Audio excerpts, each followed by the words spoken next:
your roadmap to mastering one of the most valuable skills in today's fast-paced and complex world: critical thinking. Whether you're navigating academic challenges, professional decisions, or personal dilemmas, the ability to think clearly, evaluate options, and act wisely is a skill that separates successful individuals from the rest. Through engaging insights and practical tools, this book will teach you how to develop sharp and flexible thinking habits that are essential for effective strategic problem solving and lifelong learning. You'll learn to recognize and overcome the invisible forces that cloud your judgment, like cognitive biases, emotional reasoning, and unexamined assumptions, while strengthening your ability to reason logically and assess information with clarity. More than just theory, this guide provides concrete strategies to improve your ask better questions, analyze arguments, and think independently, skills that are crucial for success in a world overflowing with misinformation and noise. You'll also Chapter 1: Introduction to Critical Thinking. You ever paused to reflect on why certain individuals seem to glide through life's complexities with poise and clarity, while others falter, even in the face of simple decisions? The difference lies not in luck, intelligence, or even education. It lies in the quiet yet formidable force of critical thinking. Critical thinking is the master key that unlocks your potential across all dimensions of life: personal, professional, intellectual, and emotional. Yet, despite its importance, this skill is often many assume it means out-arguing others or constantly questioning authority. In truth, critical thinking is far more profound. It is the art of deliberate, reasoned judgment. It requires stepping outside of impulsive reactions, slowing down the mental noise, and engaging with ideas through logic, clarity, and reflection. In a world saturated with data, noise, and conflicting opinions, this skill is more than helpful, it is essential. Critical thinking gives us the ability to analyze, evaluate, and synthesize information with discernment. It means being able to look at a situation from multiple vantage points, to consider the context, the consequences, and the deeper implications before arriving at a conclusion. Contrary to popular belief, Chapter 2: Understanding Your Thought Patterns. Imagine, just for a moment, that your mind is not merely a tool, but a vast and intricate landscape, an uncharted world of valleys and peaks, of hidden treasures and concealed hazards. Within its borders lie untapped reserves of insight, wells of creativity, and the power to transform your life. But lurking in its shadows are also the snares of bias, assumption, and faulty reasoning. To journey wisely through this terrain, you must first study its geography. You must begin with yourself. This is where the real work of critical thinking begins. Not with logic puzzles or philosophical debates, but with self-awareness is the cornerstone of critical thought. Without it, our reasoning remains a puppet of unconscious habits. It is the ability to observe your own mind from a slight distance, like a calm observer taking note of clouds passing across the sky.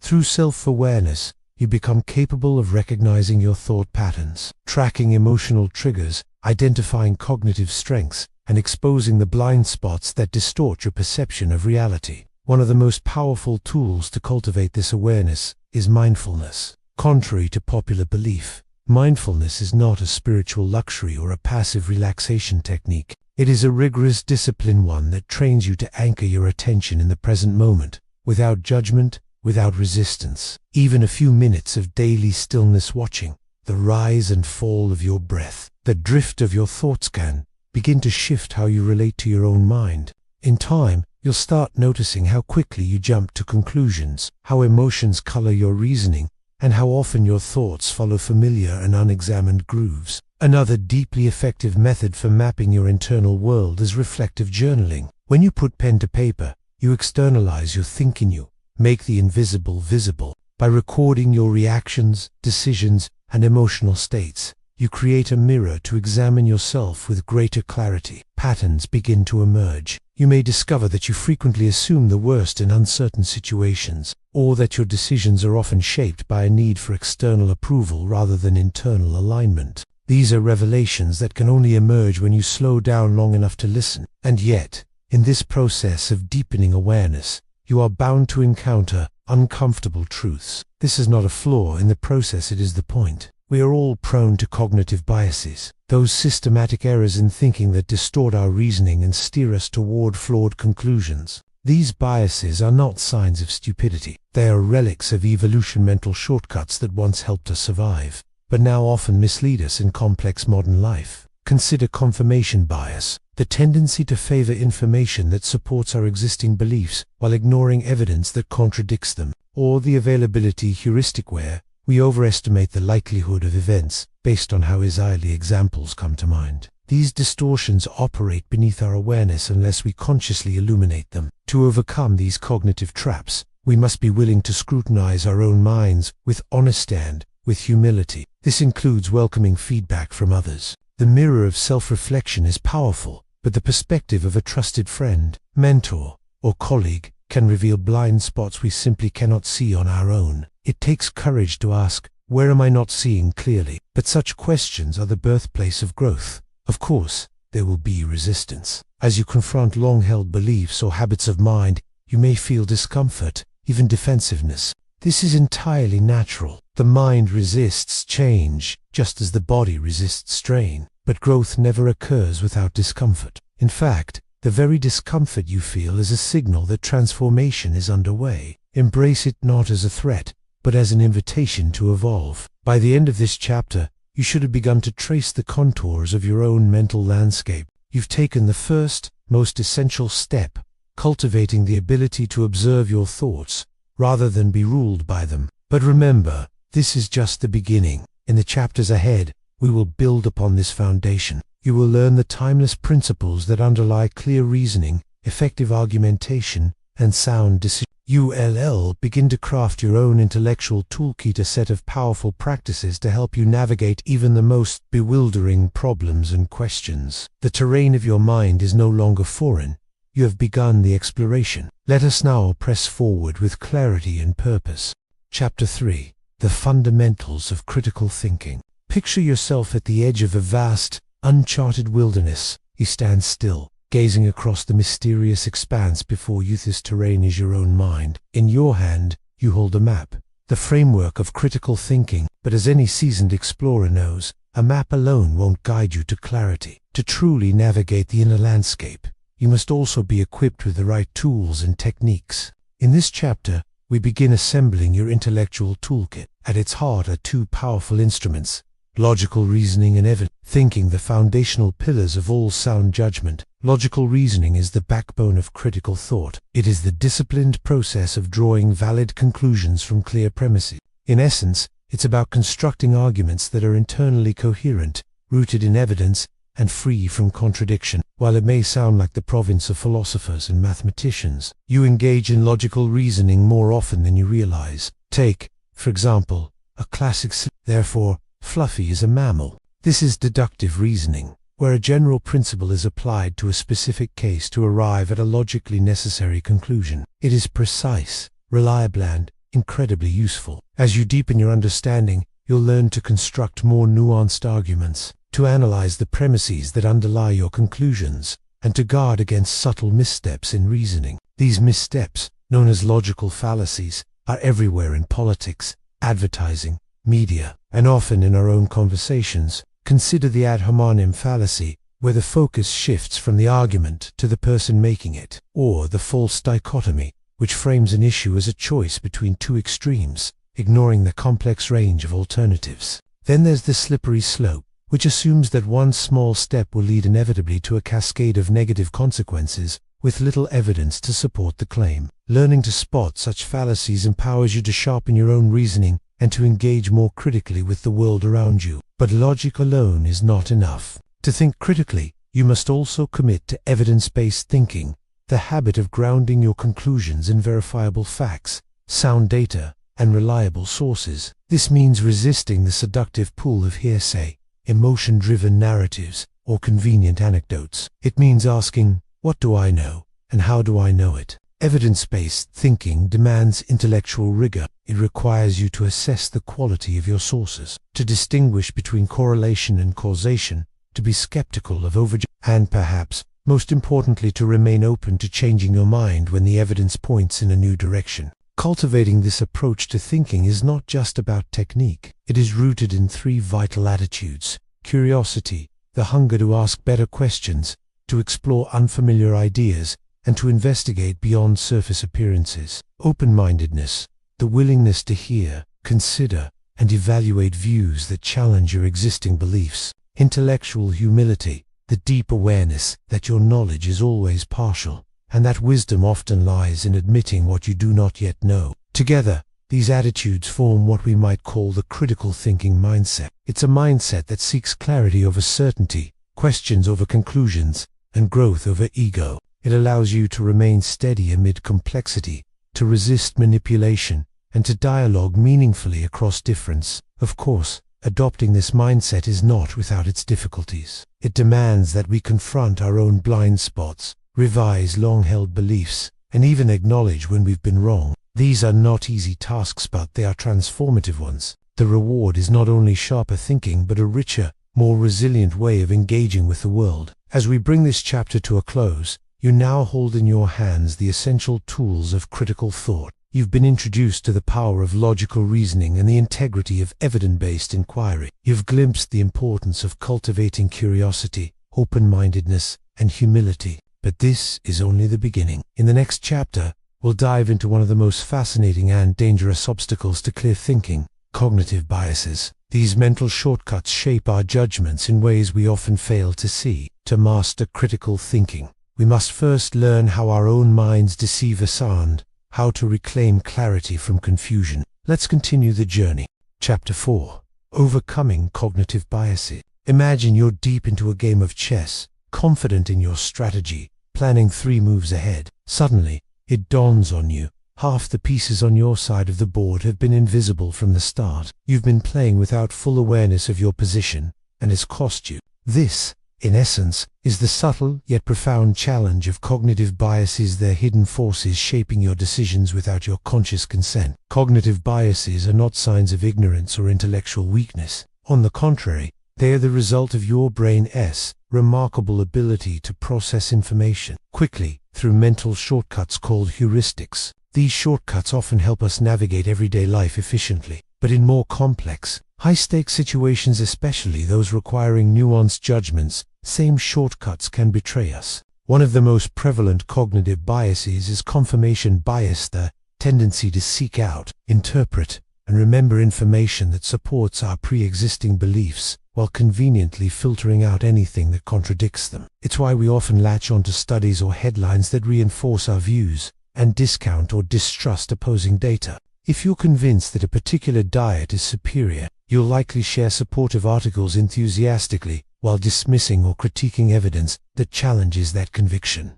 Another common trap is the anchoring effect. This occurs when we rely too heavily on the first piece of information we receive, the anchor, when making decisions. A classic example is in pricing. The initial cost offered for a product can unconsciously shape what we consider a fair deal, skewing our sense of value. Then there's the availability, which causes us to overestimate the probability of events that are more vivid, dramatic, or memorable, regardless of how rare they actually are. This is why many people fear airplane crashes more than car accidents, even though the latter are far more common. It is not logic that drives that fear, it's the vividness and emotional impact of the idea. The first step in addressing these distortions is awareness, seeing the invisible pieces on the board. But awareness alone is insufficient. Like any good strategist, you need countermeasures. One of the most powerful strategies is to actively seek out information that challenges your beliefs. This doesn't mean you need to abandon your views at the first sign of contradiction. Rather, it means being intellectually honest enough to engage with opposing perspectives fairly. Read from diverse sources. Listen to thinkers who disagree with you. Engage in dialogue, not to win debates, but to expand your understanding. Next, practice mental flexibility. When you catch yourself rushing to a conclusion, pause and ask, what else could be true? What am I not seeing? This simple habit can open up new pathways of thought, prevent tunnel vision, and invite creativity into your decision-making process. Additionally, diversify your sources of input. When making important decisions, consult with individuals who have different life experiences, expertise, or viewpoints. Often, the insights that challenge us most deeply are the ones that reveal our blind spots. What you miss, they might see clearly and vice. At the core of all this lies a crucial disposition: intellectual humility. This is the acknowledgement that no matter how intelligent or informed you are, your perspective is always partial and evolving. It's the ability to say, "I was wrong" without shame, and to change your mind not out of weakness, but from strength. In a culture that often equates certainty with confidence, intellectual humility is a quiet act of courage and a cornerstone of growth. As you confront your cognitive biases, expect some internal resistance.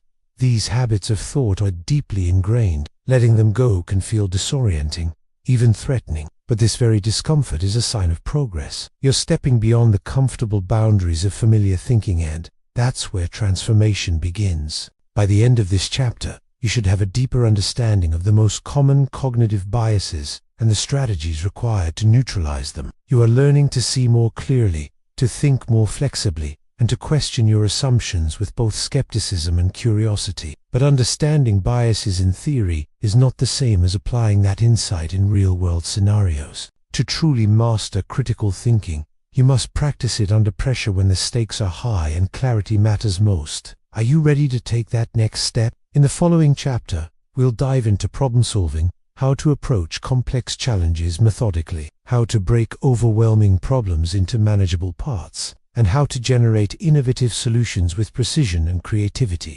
The game is advancing, and with it, your skill.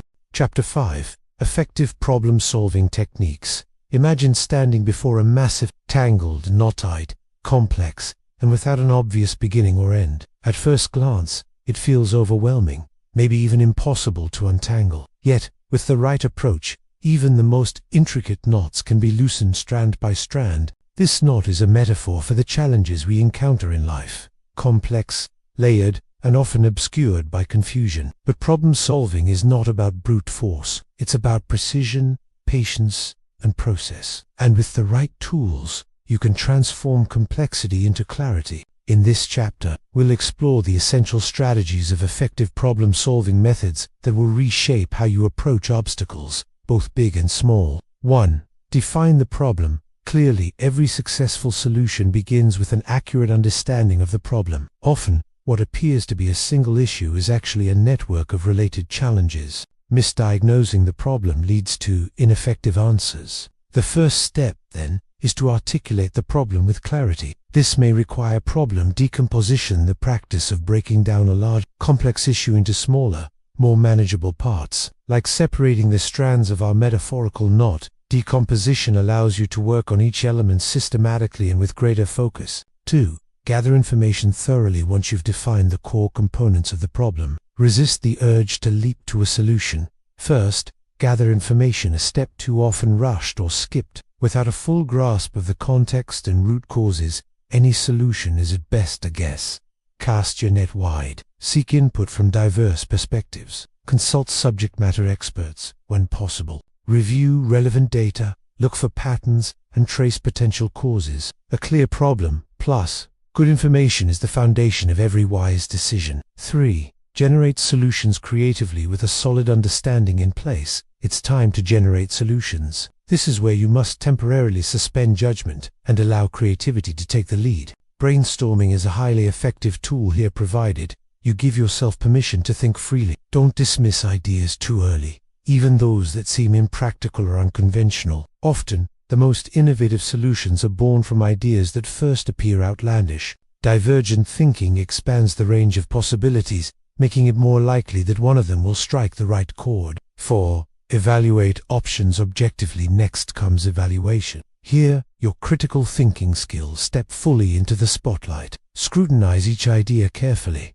What are its strengths and weaknesses? What are the risks? What resources does it require? Could there be unintended consequences? It's vital to remain as objective as possible during this stage. Challenge your personal preferences and guard against emotional attachments to your own ideas. A solution that feels right isn't necessarily the one that works best. 5. Plan and implement strategically. Once a decision is made, develop an implementation plan. This involves translating an abstract solution into concrete steps. If you're working within a team, delegate responsibilities clearly, establish timelines, milestones, and checkpoints. But even then, your work isn't finished. Implementation must be followed by monitoring and adaptation. Keep an eye on outcomes. Be willing to tweak, or even overhaul your strategy if it's not producing the desired results. Flexibility is not a sign of failure, it's a mark of wisdom. 6. Reframe the problem when needed. Some problems resist easy answers, not because they're unsolvable, but because they're being framed incorrectly. When progress stalls, try to reframe the problem. Ask, is there another way to look at this? Or what assumptions am I making that might be limiting my perspective? This simple shift in perspective can reveal solutions that were previously hidden. Sometimes the breakthrough lies not in the solution itself, but in how we've defined the challenge. 7. Embrace setbacks as part of the process. Even with the best techniques, problem solving can be frustrating. You may feel stuck, overwhelmed, or discouraged. When that happens, step back, take a breath, allow your mind to rest. Insight often arises not when we push harder, but when we give ourselves space to see things anew. These moments of difficulty are not signs of failure, they are signs that you're re-engaging deeply with the process. By now, you should have a solid framework for approaching complex challenges. You've learned how to define problems precisely, gather information intelligently, generate creative options, evaluate them critically, and implement solutions thoughtfully. You've also discovered the power of reframing and the importance of persistence. But problem solving is only one dimension of critical thinking. In the next chapter, we'll go further into the realm of analyzing information and arguments. Here, you'll learn how to separate truth from distortion, how to assess evidence and reasoning, and how to guard against being misled by weak logic or emotional manipulation. The path of critical thinking is unfolding down with each chapter. Your mind becomes sharper, clearer, and more capable. Let's continue. Chapter 6. Analyzing information and arguments. Picture yourself as a seasoned detective, not in a trench coat at a crime scene, but standing at the center of an intellectual investigation. Scattered before you are conflicting claims, questionable evidence, and half-formed conclusions. Your task, to sift through the noise, uncover what's real, and expose where reasoning has gone astray. This is the art of analyzing information. An argument's a vital skill in every critical thinker's repertoire. At the heart of this discipline lies the ability to deconstruct arguments into their essential components. No matter how complicated or persuasive an argument appears, it can be broken down into three fundamental parts: claims, premises, and conclusions. A claim is an assertion, something the speaker wants you to accept as true or act upon. A premise provides the reasons or evidence meant to support the claim. A conclusion is what the argument ultimately seeks to convince you of. Take this classic example. All dogs are mammals. Fido is a dog. Therefore, Fido is a mammal. Here, the first two statements are premises, and the final statement is the conclusion. This form of reasoning, known as a syllogism, is logically valid. If the premises are true, the conclusion must follow. Dissecting arguments in this way gives you clarity. You can better assess what is being argued, why it's being argued, and whether the reasoning holds up under scrutiny. But understanding structure is only the beginning. Once you've identified an argument's elements, the next step is evaluating the evidence. This involves asking pointed, critical questions. Is the evidence directly relevant to the claim? Is it reliable based on credible sources or verified data? Is it sufficient to justify the conclusion being drawn? Watch out for anecdotal evidence, cherry-picked data, or emotionally charged but factually empty statements. These may feel persuasive but often obscure weak reasoning or incomplete information. As you sharpen your analytical skills, you'll begin to notice patterns in reasoning, some valid, others deceptive. Valid reasoning, like the Fido syllogism, follows rules of logic. If the structure is sound and the premises are true, the conclusion logically follows. But fallacious reasoning, flawed patterns of thought, and make weak arguments seem deceptively strong. Consider the slippery slope fallacy, which assumes that one event will inevitably lead to a disastrous chain of events, often without credible evidence. For example, if we allow same-sex marriage, people will next want to marry animals. This isn't just offensive, it's logically incoherent.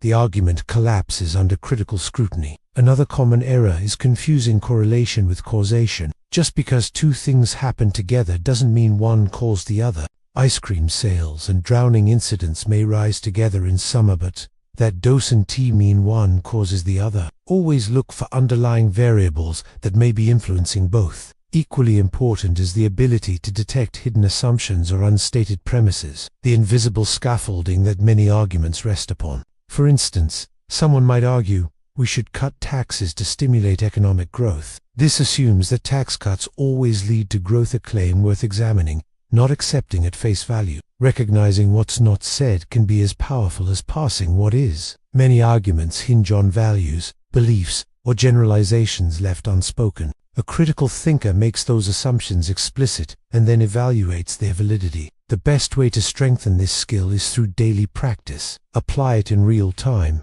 Analyze political speeches, dissect advertisements, question headlines, or engage with social media posts. The more you do it, the more you will notice that many arguments that sound convincing on the surface don't hold up under careful analysis. But remember, the purpose of argument analysis isn't to win debates or humiliate opponents. The real goal is deeper understanding of both the issues and your own thought processes. It's about making decisions based on clarity, evidence, and reason, not impulse or manipulation. By now, you should feel more confident in your ability to dissect and evaluate arguments. You understand how to identify claims, premises, and conclusions, evaluate the strength and relevance of evidence, recognize common logical fallacies, expose hidden assumptions and logical shortcuts. However, analyzing individual arguments is only part of the journey. In our complex and interconnected world, it's not enough to examine ideas in isolation. We must also learn to engage with multiple perspectives, synthesize differing views, and build empathy for those who think differently than we do. In the next chapter, we'll explore how to navigate diverse perspectives with insight and respect.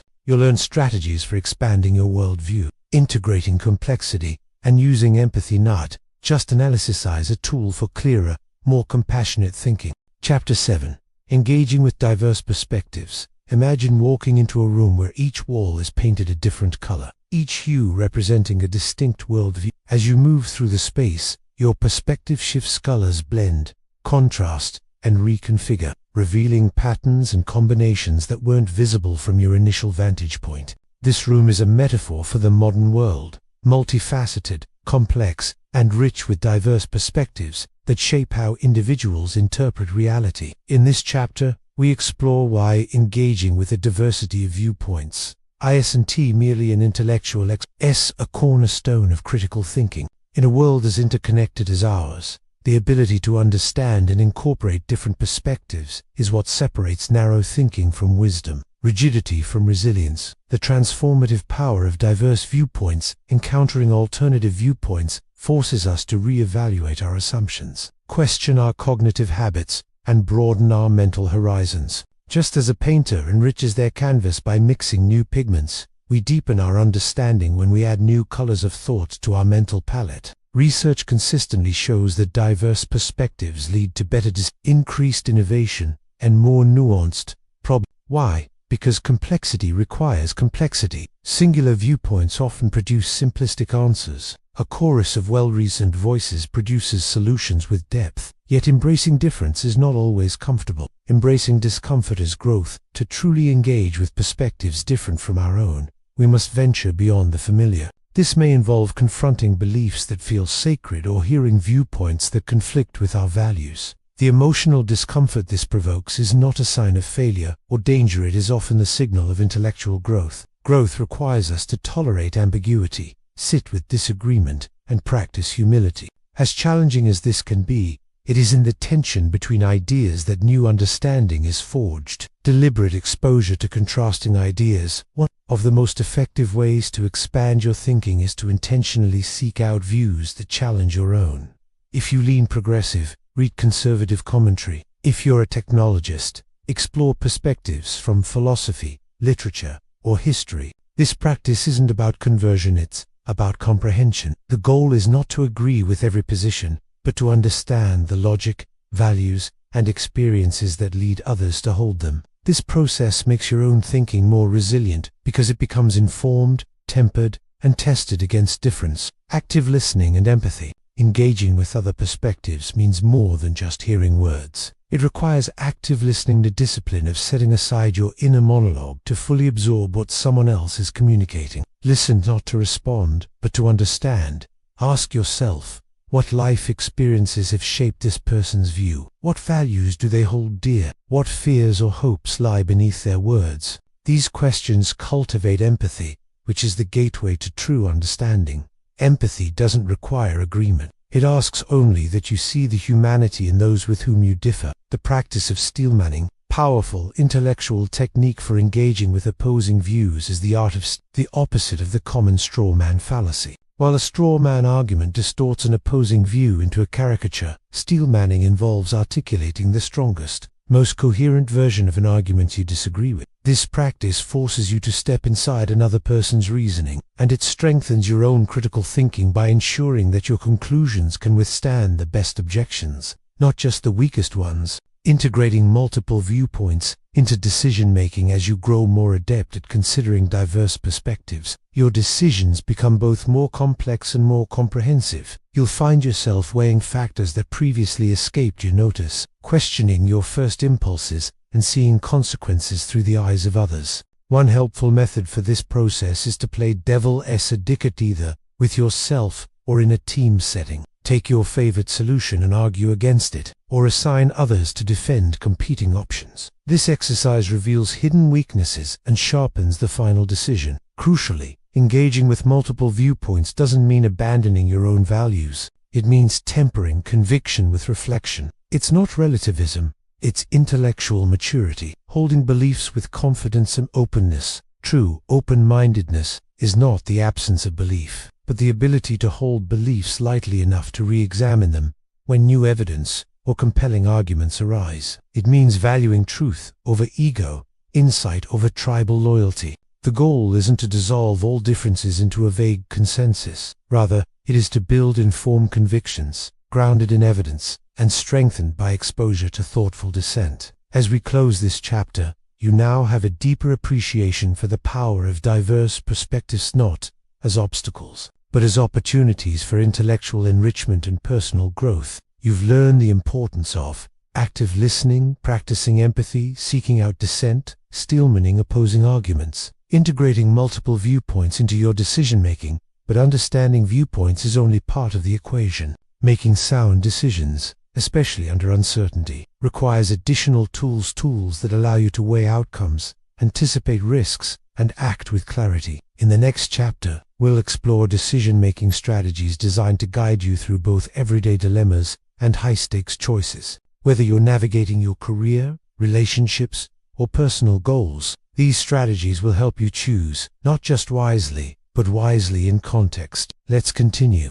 Chapter 8. Decision-making strategies for success. Picture yourself standing at a vast crossroads, where dozens of winding paths stretch into a misty horizon. Each path symbolizes a decision, each turn a possible future. Some trails are well-trodden, others overgrown and uncertain. You cannot see what lies ahead in full clarity, but you must choose. This is the essence of decision-making, navigating uncertainty with clarity, courage, and wisdom. In this chapter, we turn our focus to the strategies that can help you make thoughtful, effective choices even when the stakes are high and the future is unclear. Decision-making is a process, not a moment. Effective decision-making is not a single flash of inspiration or a sudden leap of faith. Rather, it is a deliberate process, one that begins with framing the decision clearly. Many missteps originate from vague or ill-defined problems. Before acting, pause to ask, what exactly am I deciding? What are the boundaries of this problem? Only after you've precisely defined the issue should you begin gathering information.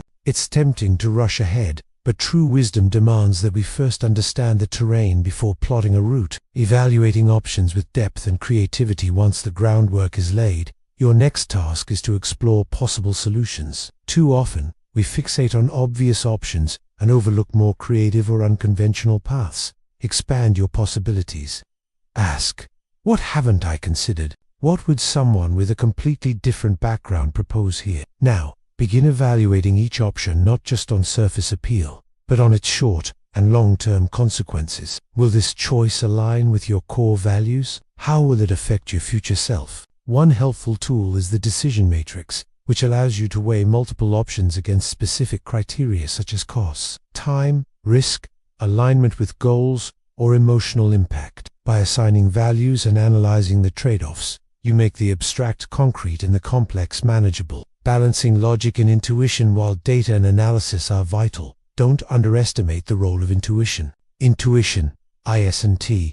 Magic. It's often your subconscious mind drawing on patterns you've encountered before. The key is balance. Allow logic to guide your reasoning, but let intuition whisper when numbers fall short of telling the full story. The best decisions are forged when heart and mind work together. Facing the fog, managing uncertainty. Uncertainty is a constant companion in decision. Rarely will you have all the information you want, but this doesn't mean you are powerless. Tools like scenario planning can help you visualize multiple possible futures. Ask yourself, if I take this path, what might happen? What's the best case, the worst case, and the most likely case? This expands your mental model and prepares you for contingencies. Learning to accept ambiguity rather than fear. It is a sign of a mature mind. Avoiding common pitfalls as you navigate the decision-making process. Beware of several common traps. Analysis paralysis, where excessive thinking leads to inaction. In a world of endless information, waiting for perfect clarity often means missing the moment. Sometimes, a good decision made now is better than a perfect decision made too late. Groupthink, where harmony trumps truth. In teams or group settings, it's essential to encourage dissent. Assign a devil's advocate, and create space for challenging assumptions. Consensus should be earned, not forced. Overconfidence bias, where we overestimate our knowledge or control over outcomes. Stay humble, test your ideas, invite feedback. Certainty without examination is dangerous. Decision-making tools that sharpen clarity. Here are a few practical tools to enhance your technique. Ask why repeatedly to drill down to the root cause of a problem. It often reveals what the surface disguises. The Eisenhower matrix, a time prioritization tool that separates what is urgent from what is important, helping you focus on what truly matters rather than what merely screams for attention. Reframing. Sometimes the problem isn't the problem, it's how we're defining it. Try asking, how else could I look at this? A shift in framing often leads to a breakthrough insight. Action in the face of uncertainty. No decision strategy can eliminate risk, but the purpose of these tools is not to give you omniscience. It's to equip you to act wisely within limits. Once you've done the thinking, the evaluating, the weighing of pros and cons, move forward with confidence, knowing that adaptability is part of every successful decision. Monitor the results, stay flexible. Be willing to revise your path when new information comes to light. Decision-making is a living process, one that continues even after a choice is made. As we close this chapter, you are now equipped with a toolkit for clear, structured, and values-aligned decisions. You've learned how to define problems, generate options, evaluate with rigor, and take action even amid uncertainty. But decision-making alone doesn't make a resilient thinker. To face life's inevitable setbacks and challenges, you'll need something deeper: the ability to persevere, adapt, and recover with strength and wisdom. In the next chapter, we'll explore the art of building mental resilience, how to cultivate the mindset that transforms adversity into opportunity and setbacks into fuel for growth. Let's continue our journey. Chapter 9.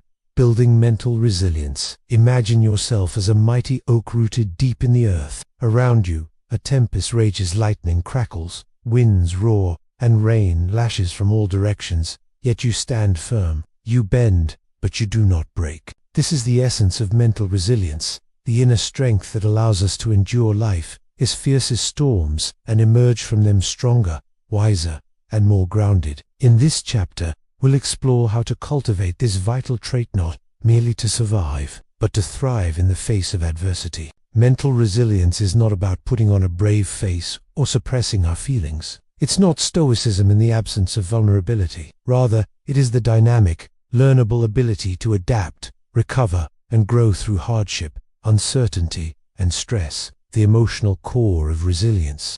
At the foundation of mental resilience lies emotional intelligence, the ability to recognize, understand, and manage your emotions, not to be ruled by them. Developing this kind of intelligence enables you to respond to challenges with thoughtful clarity, rather than react impulsively to fear, frustration, or pain. One of the most powerful ways to cultivate emotional intelligence is through mindfulness meditation. This practice is deceptively simple, yet profoundly transformative. It teaches you to center your attention on the present moment, to observe your thoughts and emotions without judgment or resistance. Like training a muscle, consistent mindfulness practice strengthens your ability to pause, reflect, and respond with composure even in moments of high emotional intensity. With time, mindfulness cultivates an internal calm, a steady anchor that keeps you grounded when life feels on. The resilient mindset. Growth over defeat. Equally central to resilience is the concept of the growth mindset. Popularized by psychologist Carol Dweck, a growth mindset is the belief that abilities are not fixed, but malleable, that we can learn, adapt, and improve through effort and experience. This mindset transforms how we approach difficulty. Where a fixed mindset sees failure as proof of inadequacy, a growth mindset sees it as a lesson in disguise, a stepping stone toward progress. Mistakes are not signs of weakness, but invitations to grow stronger. Consider this: resilient thinkers don't avoid difficulty, they embrace it. They view setbacks not as the end of the path, but as a necessary bend in the road. Strengthening the resilience. Mental resilience, like any skill, is strengthened through regular use. Here are a few core practices that reinforce it over time. Reflective journaling. Writing about your thoughts, emotions, and challenges not only releases tension, but also helps you reframe experiences. It allows you to extract lessons from difficulty and to track patterns in your emotional responses. Reframing setbacks. Rather than ask, "Why is this happening to me?" train yourself to ask, "What can I learn from this?" This subtle shift opens up mental space for growth rather than despair. Building a support network. Resilience is not a solo endeavor. Human beings are social creatures, and a key component of mental strength is the ability to lean on others when needed. Cultivating strong relationships and knowing when to ask for help is not weakness, it's wisdom. Practicing self-compassion.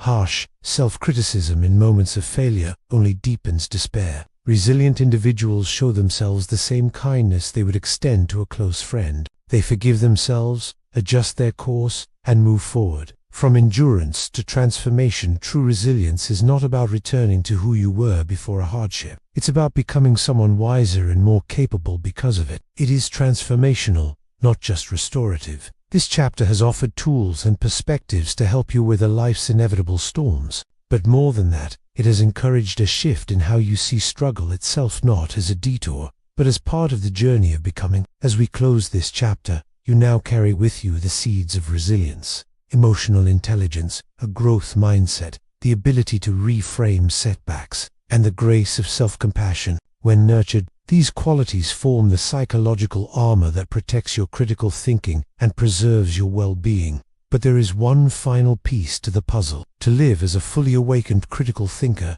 you must integrate all these reasoning, emotional strength, and openness into a unified way of being. In the next and final chapter, we will explore how to synthesize everything you've learned into a life guided by clarity, purpose, and continuous growth. The journey doesn't end. Let us take that final step together.